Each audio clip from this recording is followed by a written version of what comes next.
Marty. My name's Rebecca Reeves, and I'm responding to your post concerning the informed consent form by John Howard. And first off, I want to tell you I appreciate some of your sense of humor that you injected into this. Um, and I'm not in disagreement that I probably would also terminate my services before we got started if I was reading this informed consent form. The wording sounded kind of harsh and a little offensive, I think, maybe. But the one thing that stood out to me right away was that it was 6 pages long, and I've reviewed, I don't know, 4, 5, 6 informed consent forms. In addition, I work for an agency, and we have an informed consent form, and the longest one I've ever seen was 3 pages.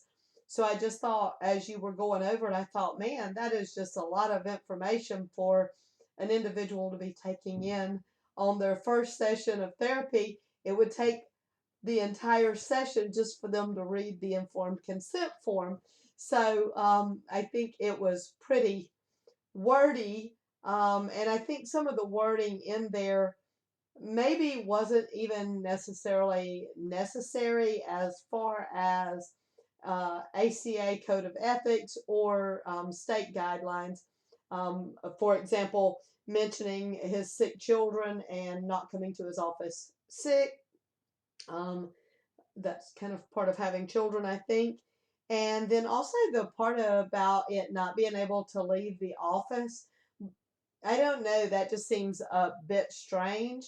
And you would think that he would want to give an informed consent form copy for the client to take with them, because I know in my work, we provide a copy of it for the client so they know what they're agreeing to and have it to refer back to. So I thought that was just a little, I don't know, I thought that was a little strange as well. Also, I referred to an article in my post. Uh, just a moment.